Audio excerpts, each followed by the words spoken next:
Someone who works for RT tweeted out that Twitter reached out to Russia Today and asked them, gave them a proposal to buy ads around the US election.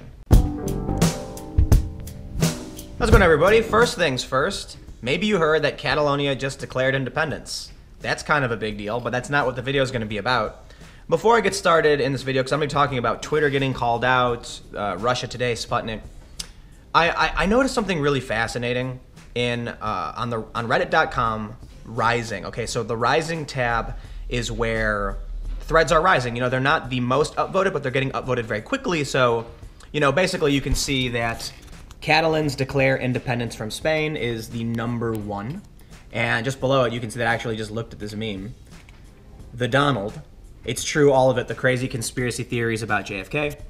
Anyway, the reason I'm showing you this, there are 3 dominant categories on the Rising tab of Reddit. Okay, so this is of all the different threads, of all the different subreddits, what gets upvoted the most quickly. And can you guess what it is? Well, the first one is anti-Donald Trump. Okay, so you've got, I'm not gonna swear, but F the alt-right. You've got, you got resist. You've got Trump criticizing Trump, etc. Then you've got pro-Trump. Okay, so you have Hillary for prison. You have the Donald. And finally, the third more common one. So we've gone over anti and pro-Trump. What could the third most common, rising thread genre be? Porn. So I'm looking at the rising threads to try and figure out, hey, what's happening? And sure, certainly, Catalonia declaring independence is #1 because that's huge breaking news. But then, and not all, but most, it's like anti-Trump, pro-Trump, and then sprinkled here and there is porn. So I just thought that was a funny observation. And now we'll move on to the actual video for today. For those that haven't been following, Twitter has just recently announced they are banning Sputnik and Russia Today from buying advertisements on their platform. The official announcement reads, Twitter has made the policy decision to offboard advertising from all accounts owned by Russia Today and Sputnik effective immediately. This decision was based on the retrospective work we've been doing around the 2016 US election and the US intelligence community's conclusion that both RT and Sputnik attempted to interfere with the election on behalf of the Russian government. We did not come to this decision lightly, and we are taking this step now as part of our ongoing commitment to help protect the integrity of the user experience on Twitter. The official announcement goes on to talk about how the US intel community has been conducting this ongoing investigation, and that they've concluded that RT and Sputnik are state propaganda of the Russian government meant to sway American politics or something like that, and that Twitter's decision is that RT and Sputnik on Twitter was attempting to manipulate US politics in the election. So in layman's terms, to clarify, Twitter believes that Russia Today and Sputnik were buying advertisements, and I believe the number was around $250,000 in ads in 2016, in an attempt to interfere with the US elections on behalf of the Russian government. Now, outside of the US intelligence community, where could Twitter possibly be getting the idea that RT and Sputnik were doing this? Dare I say it? From themselves? Because, in a funny twist, someone who works for RT tweeted out that Twitter reached out to Russia Today and asked them, gave them a proposal to buy ads around the US election. Now, I may be pronouncing the name wrong, but editor-in-chief of RT, Margarita Simonian, tweeted out, Pope at Jack won't forget to tell Congress.gov how Twitter pitched RT.com to spend big money on US election ad campaign. And in this tweet is a photo of what looks like a pitch deck. So in this photo, it looks like a pitch deck. You can see the Twitter logo next to the RT logo, and it looks like this was made to show RT why they should spend money on ads on Twitter. And this is a normal thing. For those that are not familiar with pitch decks, it's basically you just mock up some pictures, and then you'll put in some explanations. You send that file to someone they can read through. It's like a little magazine explaining why you should spend money on our platform or why you should do some kind of deal. Now, RT has been around for a very, very long time, and it's very likely that they've been spending money on ads for a very long time. Here's what I should say. Look, we don't need to worry about the verified companies like RT and Sputnik. We know where they come from. We know what they do. We know why they're doing it. The real story as it pertains to like the troll farm and Russian interference is accounts like Tennessee GOP, which we are now hearing was run by Russian trolls. So this was an account that a lot of people thought was legit.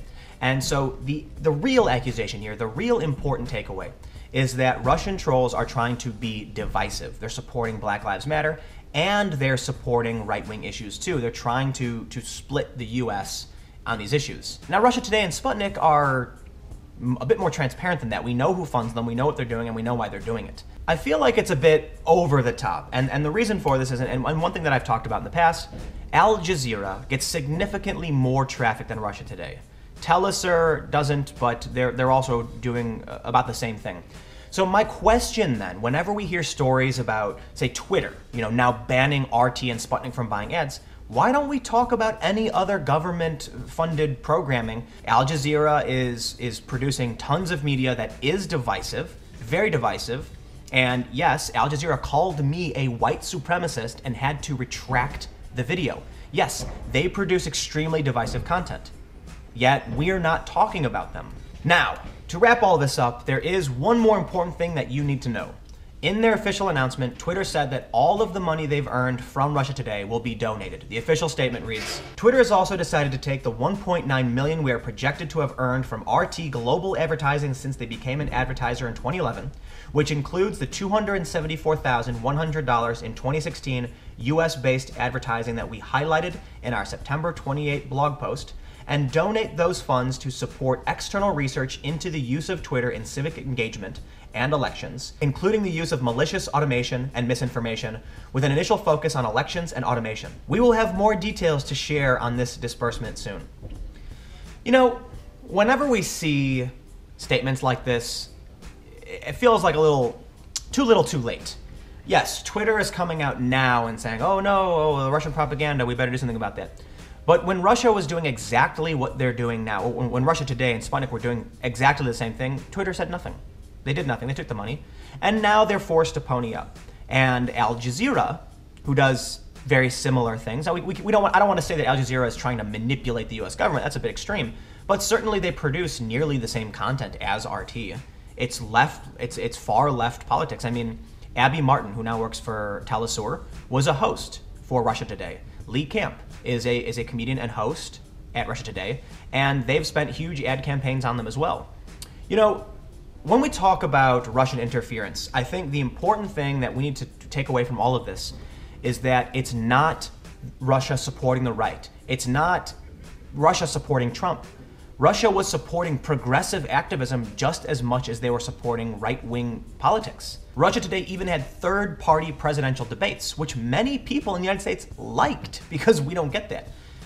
If you were to ask me about the Russian interference, I would say it's simply that they didn't want Hillary Clinton to be president, not that they were supporting Trump or wanted anyone else to be or not to be president. But I feel like whenever you turn on CNN or MSNBC, Fox News, whatever, the narrative is always about either the Russian interference is nonsense or the Russian interference was propping up Trump. We saw this activist go in and say that Trump colluded with the Russian government to get elected, and that's treason, and all of this is just insane hyperbole. I'd be really interested, I'm waiting for the day when we start calling out other state news agencies who produce divisive content, because we aren't doing it. But let me know what you think, comment below, and we'll keep the conversation going. As I mentioned at the beginning of this video, Catalonia has declared independence, and that's gonna be really interesting. So I might fly back there, not 100% sure, we'll wait it out and we'll see what happens. Today, I am going to be driving down to Washington, D.C. to go to some crazy secret Halloween party held by a bunch of Trump supporters, and I'm gonna be documenting the event.